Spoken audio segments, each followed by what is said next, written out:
मला माहिती आहे की इस्रायलींना मनाची समस्या होती. त्यांच्या मनात वाईट साईट काहीतरी भरलेलं होतं. त्यांची मनं अभिमानी होती, त्यांची मनं आखडू होती, त्यांची मनं अधीर होती. सहजरित्या ते निराश होत असत. ते खूप काही सहन करू शकत नव्हते. म्हणूनच त्यांना अरण्यात वारंवार वारंवार वारंवार फेऱ्या माराव्या लागल्या. जेव्हा परमेश्वर त्यांची वाईट वृत्ती बदलू पाहत होता. ही खेदाची बाब आहे, खूपच खेदाची बाब आहे. बघा, त्या काही लाखांमधून फक्त केवळ दोनच लोक वचनदत्त भूमीपर्यंत पोहोचू शकले. मी आजही हैराण आहे. बघा, आपण त्या टक्क्यांकडे पाहून सांगू शकतो की अजून किती ख्रिस्ती खरंच कधी पोहोचले आहेत वचनदत्त भूमीमध्ये. बघा, वचनदत्त भूमीत राहणं आणि फक्त त्याबद्दल बोलत राहणं फरक आहे यामध्ये. मीही कधीतरी या टप्प्यावर होते खूप वर्षांपूर्वी, 15 वर्षांआधी, जेव्हा मी दुसऱ्यांकडून वचनदत्त भूमीविषयी खूप ऐकून होते. मला त्या भूमीत राहायची इच्छा होती. मी स्वतः परमेश्वराबाबतीत गंभीर झाले आणि म्हटलं, काहीही करावं लागलं तरी चालेल, मी तणावात जगणार नाही, मी शांतीशिवाय जगणार नाही, मी माझ्या जीवनात प्रत्येक दिवसाचा आनंद घेण्यास शिकेन. आणि म्हणूनच आम्ही आमच्या TV कार्यक्रमाचं नावही ठेवलंय, आनंद घ्या प्रत्येक दिवशी जीवनाचा. जर तुम्ही साधारण रोजच्या जीवनाचा आनंद घेऊ शकणार नाही तर मग या जगण्याला अर्थ काय? जर आपण रोज उठून रागवत असू, नाराज असू, कोणी आपल्या विरुद्ध काही वागलं की लगेच निराश होत असू आणि त्यांना क्षमा करत नसू, आपल्याला लोकांशी मित्रत्वाने वागताच येत नसेल, बघा, सैतानाकडे आपल्याला त्रास देण्यासाठी अनेक गोष्टी असतात. आपण आपली परिस्थिती बदलण्याची आशा करत राहण्यापेक्षा म्हणायचं, परमेश्वरा मला बदल. खरोखर ही एका विश्वासणाऱ्यासाठी रूपांतरणाची स्थिती असते. तो एका विश्वासणाऱ्यासाठी निर्णायक क्षण असतो, जेव्हा आपल्याला समजतं परमेश्वर खरोखर या परिस्थितीद्वारे बदलवू इच्छितोय आपल्याला. आणि म्हणूनच जेव्हा परमेश्वर अशा परिस्थितीत आपल्याला टाकतो तेव्हा आपण हे लक्षात घ्यायला हवं की आपल्याकडून काहीतरी अपेक्षा आहे. तो आपल्याला बदलतोय, समोरच्यालाही बदलतोय, सगळ्यांनाच बदलत असतो तो. बघा, परमेश्वर प्रत्येकाचा वापर करतो आणि असंच तो वाईटापासून चांगलं निर्माण करतो. सगळ्या गोष्टी मिळून अखेर कल्याणकारकच होतील जे परमेश्वरावर प्रीती करतात, त्याच्या उद्देशानुसार ऐकतात. योसेफाने आपल्या भावंडांना सांगितलं, तुम्ही ज्यांच्याद्वारे वाईट वागलात, परमेश्वर त्याच्याकडूनच माझं भलं करू इच्छितो. परमेश्वर वाईट गोष्टीद्वारेच चांगलंही करतो. तो समोरच्याला आणि तुम्हालाही आत्मिक रूपात सामर्थ्यशाली बनवण्यासाठी प्रयत्न करतो, म्हणजे सैतान तुमच्यावर हल्ला करू शकणार नाही. आमेन. गणना अध्याय 21 वचन 4 आणि 5.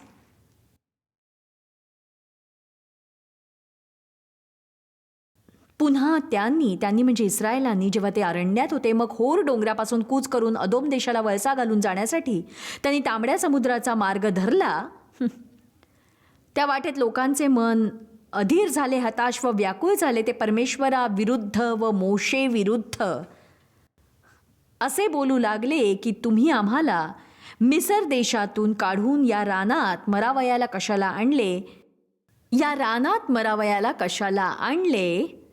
इथे तर अन्नही नाही, पाणीही नाही. या हलक्या अन्नाला आम्ही कंटाळलो आहोत.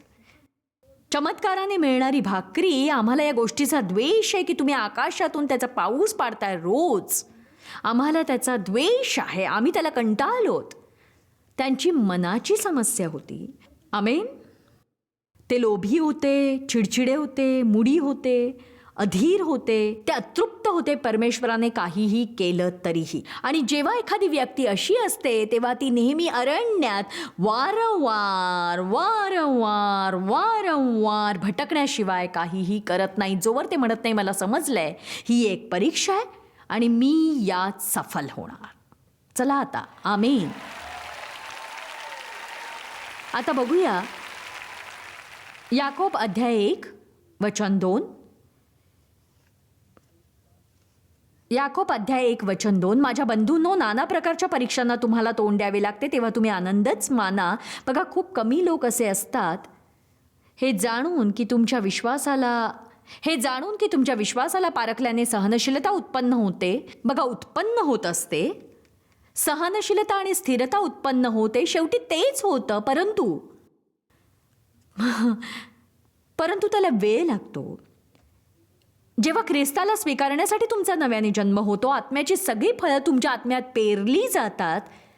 एका बीजाप्रमाणे परमेश्वर आपल्या वचनाद्वारे त्या बीजाला पाणी घालू इच्छितात आणि मग गोष्टी वाढून फळ देणारा विशाल वृक्ष बनतो आणि ती फळं तुमच्या आयुष्यात दिसतात. परमेश्वर आपल्यावर काम करत असतो कारण ते समोर यावं जे त्याने आपल्यात टाकलेलं आहे. पण एक समस्या असते, आपल्या जीवात काही गोष्टी खूप भारी असतात ज्या मध्ये येत असतात. तुम्ही एक आत्मा आहात, तुमचा एक जीव आहे, तुम्ही शरीरात राहता. तुमचं शरीर तुमच्या व्यक्तिमत्वाचा मोठा हिस्सा आहे आणि तुमच्या आत्म्यात जे आहे त्याला तुमच्या शरीरातून बाहेर निघून जिथे ते जगाचं भलं करू शकेल त्याला आपल्या जीवाद्वारेच यावं लागतं, ज्याला क्रॉसवर चढावं लागतं.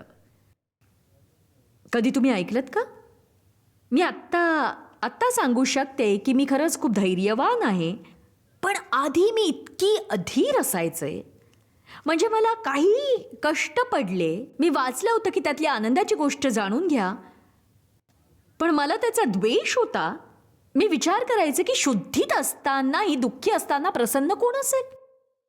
मला समजत नव्हतं की नक्की काय होतंय ते. मला समजत नव्हतं की ते दुःख माझ्यातला कचरा बाहेर काढत होतं जो मी बघण्याची गरज होती, कारण मी स्वतःला गरजेपेक्षा जास्त उच्च समजत होते. बघा, आपल्याला वाटतं की आपण शास्त्रात वाचलंय आणि अधोरेखित केलंय म्हणजे ते आपल्याला समजलंय. पण आपल्याला तोवर समजत नाही जोवर आपल्याला पारखलं जात नाही आणि आपण त्या परीक्षेतून यशस्वी होत नाही आणि आपली एक पवित्र वृत्ती नसते. एक स्थिर पवित्र वृत्ती आपल्या जीवनात काहीही घडत असलं तरी. आणि बघा, आपल्याला 25 वर्षांपर्यंत तो संदेश आठवड्यातून एकदा तरी ऐकायला पाहिजे. मी तुम्हाला सांगते, मला खरोखर तुमची दया येते, कारण मला माहिती आहे की आता तुम्ही इथे आलात तर तुम्हाला आत्ता अवश्य पारखलं जाईल.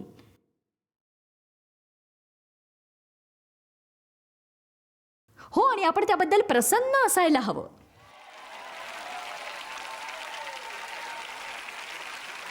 बघा, देवला याचा त्रास होत नाही कारण त्याला माहिती आहे तो परीक्षेत पास होणार. याचाच अर्थ त्यांना त्रास होत नाही जे जाणतात की त्यांना अभ्यास करायचा आहे आणि त्यांनी स्थिर राहायचं आहे जेव्हा ते सैतानाला हावी होताना पाहतील. आमेन.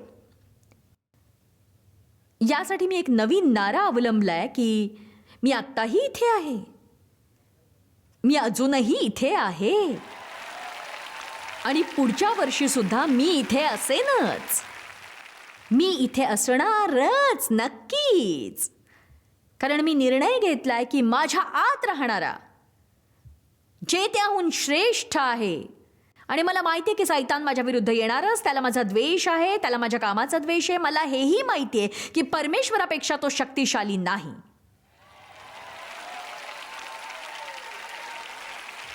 मला माहिती आहे की परमेश्वर माझा बदला घेईल आणि परमेश्वरच मला तारेल. आमेन. म्हणजे आपल्याला थोडा धीर मिळतो. एक गोष्ट लक्षात ठेवा, धीराच्या आधीपासूनही परीक्षा असतातच. माझ्यातून अजून खूप काही काढलं गेलं, जसं की राग, आक्रस्तायपणा, तक्रार करणं. एक सांगू का? मी शेवटी स्वतःलाच कंटाळले. खरंच. इथे कुणी असं आहे का जे स्वतःलाच कंटाळलेले आहे, ज्यांना वाटतंय की इथून पुढे असं वागणं मी सहनच करू शकत नाही, मी थकले, मी अशा निराशेत झुरण्याला थकले, मी तक्रार करायला, कुरकुर करण्याला, सैतानाला माझ्यावर अधिकार मिळवू द्यायला कंटाळले, स्वदयेला कंटाळलेले आहे. जेव्हा तुम्ही स्वतःला कंटाळता तेव्हाच तुम्ही म्हणता की मी बदलण्यास तयार आहे. जे करायचं असेल ते करा, मला बेडीने बांधून टाका, ज्याची गरज असेल ते, कारण पुढच्या वर्षी मला यावेळी असंच नाही राहायचं. आमेन.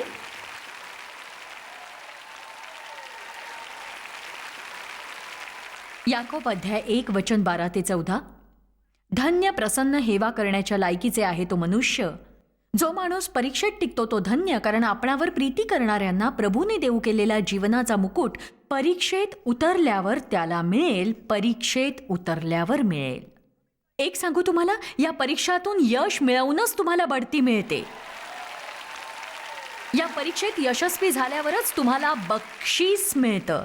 जर तुम्ही यावेळी कष्ट सहन करताय किंवा तुम्ही परमेश्वरापासून अनुग्रहाला, पवित्र आत्म्याच्या शक्तीला आपल्या जीवनात सक्रिय करू शकताय, स्थिर राहून कबुली देऊ शकताय, तर त्यातून बाहेर पडल्यावर तुम्हाला बढती प्राप्त होईल. आमेन. बघा, आपल्या खूप प्रकारच्या परीक्षा घेतल्या जातात, अनेक प्रकारच्या. उदाहरणार्थ विश्वासाची परीक्षा, ती परीक्षा ज्यात आपल्याला यशस्वी व्हायचंय. आणि याचा अर्थ हा की आपल्याला परमेश्वरावर विश्वास ठेवावा लागतो जेव्हा आपल्याला काहीही समजत नसतं आणि आपल्याला ते अनुचित वाटत असतं आणि ते खूप कष्टदायी असतं आणि परमेश्वराच्या वचनापासून काही केल्या मेळ बसत नसतो. आणि मग आपण म्हणतो, देवा मला काही समजत नाहीये, त्रास होतोय, माझा आवाजही फुटत नाही, पण माझा विश्वास आहे, पूर्ण विश्वास आहे. जेव्हा तुम्हाला तक्रार करण्याचा मोह होईल, तुम्ही म्हणा, अगदी मोठ्याने म्हणा, परमेश्वरा माझा तुझ्यावर विश्वास आहे, पूर्ण विश्वास आहे. तुमचं हे असं वागणं म्हणजे सैतानाच्या आरपार तलवार जाणं. कारण त्याला वाटतं तुम्ही कुठेतरी बसून सांगा, मला समजत नाहीये, काही बरोबर दिसत नाही, मला कारण समजत नाही, अजिबात नाहीये. तुम्ही तुमच्या मित्रांना फोन करता, मला काही समजत नाहीये. का वेळ वाया घालवताय? त्यांना ते काय करतात हेच माहित नाही, तुम्हाला काय सांगणार ते?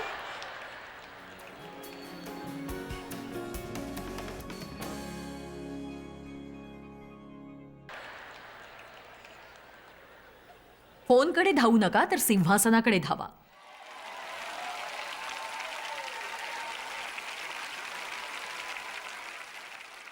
मी एके दिवशी एक उदाहरण पाहिलं, कमी विश्वास आणि अधिक विश्वासाचं. आणि मला नाही माहीत तुम्हाला बोटीबद्दल काही माहिती आहे की नाही, पण नाव छोटी जेव्हा छोटी असते तेव्हा लाटा आपल्याला अधिक प्रभावित करतात.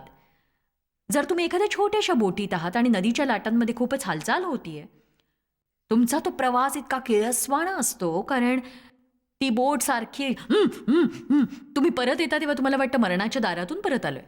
पण तुमच्याकडे एक मोठी बोट असेल आणि जितकी मोठी बोट असेल तुम्हाला लाटांचा तितकाच कमी धक्का बसेल.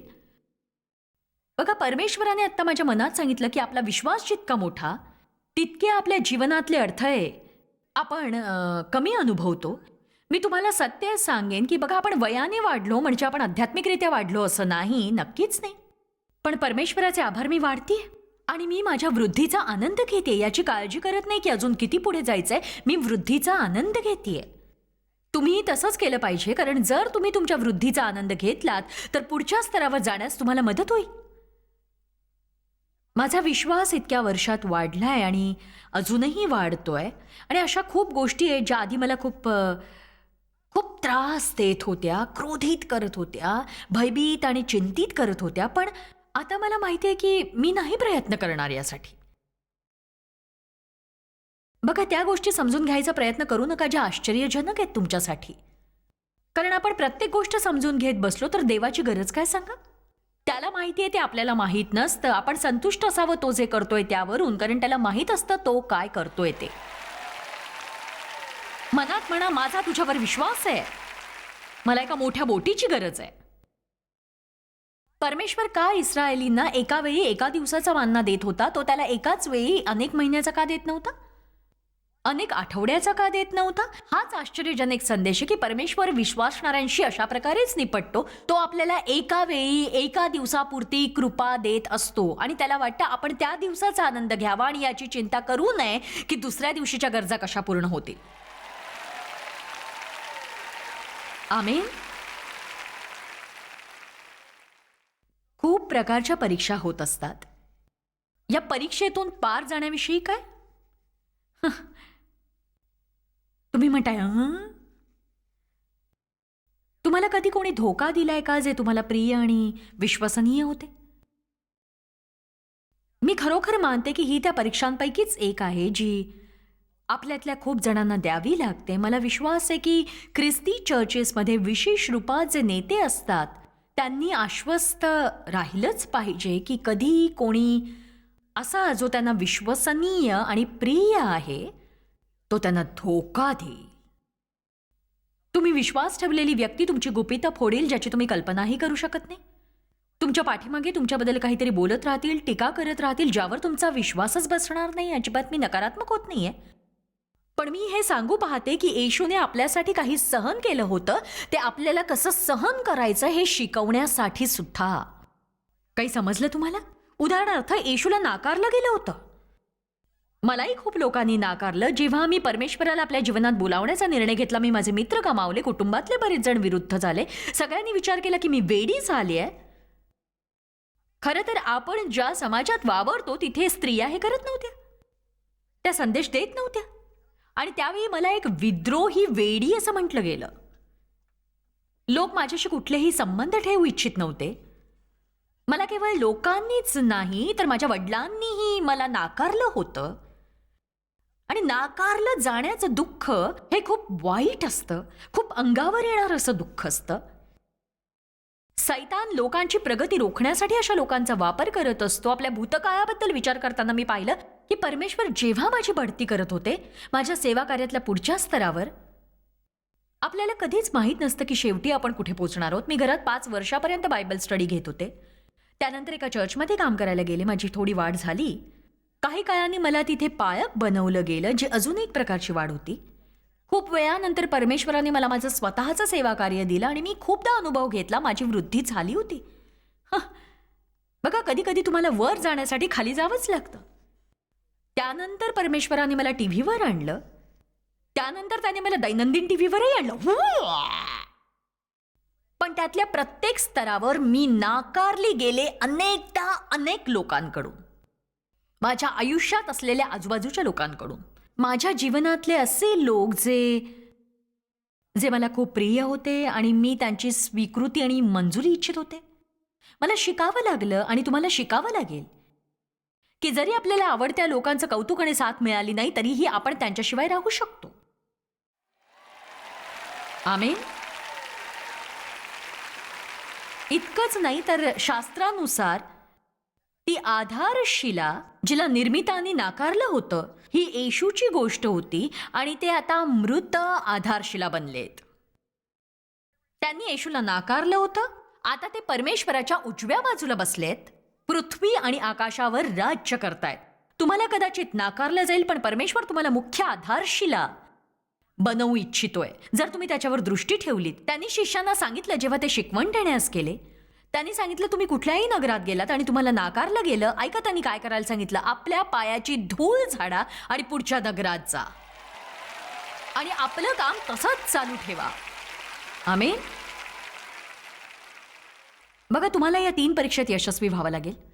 तुम्हाला या अवस्थेत पोहोचावं लागेल जिथे जर कोणी येऊन तुमचं मोजमाप करेल, तुम्हाला नाकारेल, तुम्हाला मेजवानीसाठी आमंत्रित करणार नाही, तुम्हाला जेवायला बोलवणार नाही, ऑफिसमध्ये तुम्हीच असाल जे परमेश्वरासाठी चांगलं करू पाहताय, सगळे तुमच्यापासून दूर जात आहेत. अशा वेळी तुम्ही देवाला म्हटलं पाहिजे, परमेश्वरा माझ्याकडे तू आहेस. मला माहिती आहे माझाही दिवस येईल. जर मी स्थिर राहिलो, असं काही मिळवण्यासाठी तडजोड केली नाही जे जग मला देऊ पाहतं, माझा दिवस नक्कीच येईल. त्यांना झटकून टाका आणि पुढे चालत राहा. यहुदाच्या चुंबनाची परीक्षा मला ही सगळ्यात कठीण वाटते. मी काय याला यहुदाच्या चुंबनाची परीक्षा म्हणते, कारण येशूने ही परीक्षा पास केली होती. जर तुम्ही ते वचन वाचाल ज्यात यहुदाच्या व्यवहाराचा उल्लेख केला आहे, तुम्हाला त्याचा गळा आवळण्याची इच्छा होईल. त्याने येशूला फसवलं एका चुंबनाने, इतर कशाने नाही. जेव्हा ते बसले भोजनासाठी आणि येशूने सांगितलं की कोणीतरी मला धोका देणार आहे, यहुदा म्हणाला, पण प्रभू मी तो नक्कीच नाही. ढोंगी होता तो, खोटारडा आणि ढोंगी. त्याने परुषांबरोबर सौदा केला होता येशूला फसवण्याचा. तो एक लोभी होता. पण एक सांगू का, येशू या परीक्षेत यशस्वी झाला. मला कसं माहित तो झाला? कारण त्याने धाव पूर्ण केली परमेश्वराच्या इच्छेनुसार. त्याने परमेश्वराची योजना पूर्ण केली. त्याने आपली धाव पूर्ण केली आणि तो वधस्तंभावर गेला. आणि त्याने नाकारलं जाण्याला स्वतःला थांबवू दिलं नाही. गैरसमजुतीला त्याने आपल्याला थांबवू दिलं नाही. यहुदाच्या चुंबनाला त्याने आपल्यापासून थांबवलं नाही. म्हणून आपण इथे आहोत. आणि जर तुम्ही सैतानाला आपल्यापासून रोखलत तर भविष्यातही कुणीतरी परमेश्वराची स्तुती करेल, तुमची साक्ष आणि तुमच्या पुराव्यामुळे. आमेन.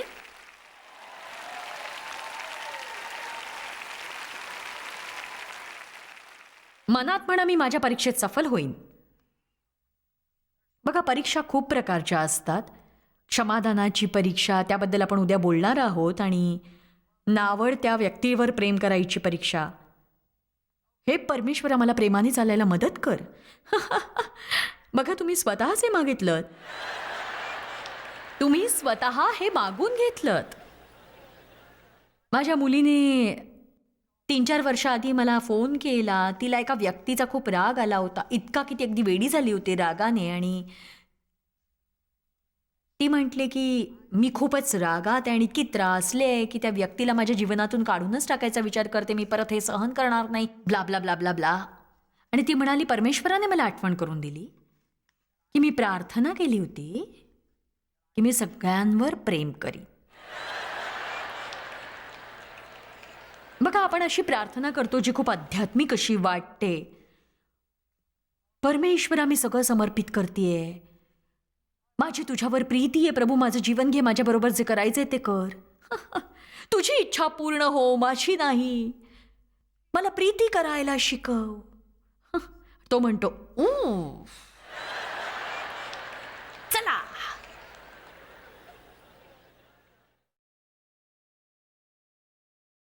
बघा, आपल्या सगळ्यांच्या जीवनात असे लोक आहेत ज्यांचा आपण गळा आवळू इच्छितो. आणि समजा ती व्यक्ती निघून जरी गेली तरी त्या जागी जी दुसरी व्यक्ती येते ती याहूनही अधिक भयानक असते. आमेन. अजून एक परीक्षा आहे, वेळेची परीक्षा. परमेश्वराला खूप वेळ लागतो कोणतंही काम करण्यासाठी. का परमेश्वरा, का? केव्हा परमेश्वरा, केव्हा? तुला यासाठी सिंहासनावरून उतरावंही लागणार नाही. फक्त माझ्याकडे बघ आणि एक अगदी साधासा चमत्कार कर. कृपा कर ना परमेश्वरा, तू मला हे सहन का करायला लावतोयस? माझी परीक्षा का घेतोयस तू? ही परीक्षा आहे, ही परीक्षा आहे, ही परीक्षा आहे, परीक्षा. कारण आपल्याला हे ऐकायला आवडतं की हे देवा, माझं मन तुझ्या हातात आहे. चला आता. हो परमेश्वरा, माझं मन तुझ्या हातात आहे. स्तोत्रसंहिता 31:14 बघू. निरुत्साही होण्याची परीक्षा, हताश होण्याची परीक्षा, आपल्या इच्छेनुसार व्हायची परीक्षा, जंगलातली परीक्षा, एकटेपणाची परीक्षा, परीक्षा. पण जसं मी आधी सांगितलं होतं, तुमच्यासाठी एक गोष्ट खूप महत्वाची आहे आणि मला वाटतं तुम्ही हे लक्षात ठेवावं. आज कदाचित पार्किंगमधून निघतानाही तुम्हाला परीक्षा द्यावी लागेल. कुणीतरी मध्येच गाडी घालेल ज्याच्या गाडीवर खूप बंपर स्टिकर्स असतील आणि तुम्ही प्रीतीत चालूच शकणार नाही. आणि तुम्ही म्हणाल की प्रीतीच्या चालीबद्दल काय म्हणणं आहे तुमचं? आमेन. शक्यता आहे तुम्ही बाहेरच्या साधनांच्या टेबलवर जाल स्वतःसाठी सीडी किंवा पुस्तक खरेदी करण्यासाठी, आणि कोणी स्वतःसाठी पुस्तक खरेदी करताना तुम्हाला बघेल. तुमचं असं होईल की त्याऐवजी तुम्ही म्हणू शकता, ही एक परीक्षा आहे, ही एक परीक्षा आहे. जॉयसने सांगितलं होतं की माझी परीक्षा घेतली जाईल. माझ्या मनात एक उद्देश आहे आणि मी इथून पुढे परीक्षेत यशस्वी होईन. मी परीक्षेत यशस्वी होईनच. मी परीक्षेत यशस्वी होईनच. आमेन. मला तुम्हाला सांगायचंय, जर तुम्हाला परीक्षेत सफलता मिळू लागली तर तुमच्या खूप परीक्षा घेतल्या जाणार नाहीत, आणि जरी घेतल्या गेल्या तरी तुमचं त्याकडे लक्षही जाणार नाही. मला त्रास नाही होत जरी आमच्या हॉटेलच्या खोलीमध्ये टॉवेल नसला तरी. मी म्हणते परीक्षा आहे. बघा, आपण खूप समजूतदार झालं पाहिजे. मनात म्हणा, मी माझ्या परीक्षेत यशस्वी होणार. आमेन. देवाची स्तुती करूया का?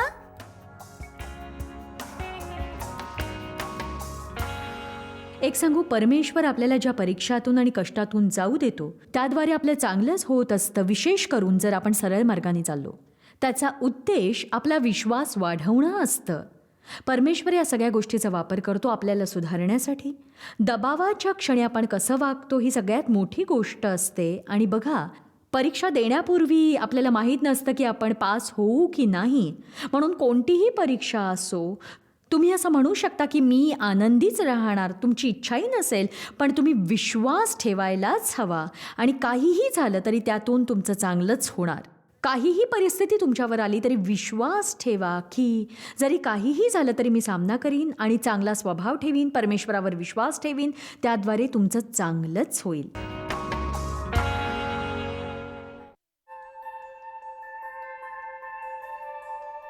आम्ही तुमची प्रशंसा करतो.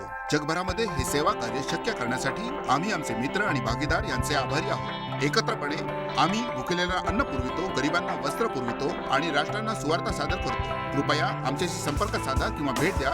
tmmindia.org वर आजच तुमच्या प्रार्थना विनंत्या सादर करा. आमच्या इतर साधनांची माहिती मिळवा, जॉयच्या सभेचे वेळापत्रक पहा आणि आमच्या बरोबर सहभागी व्हा. आम्ही येशूची प्रीती जगभरात वाटतो. दाखवण्यात आलेला कार्यक्रम जॉयस बार मिनिस्ट्रीचे मित्र व भागीदार यांच्याद्वारे केला आहे.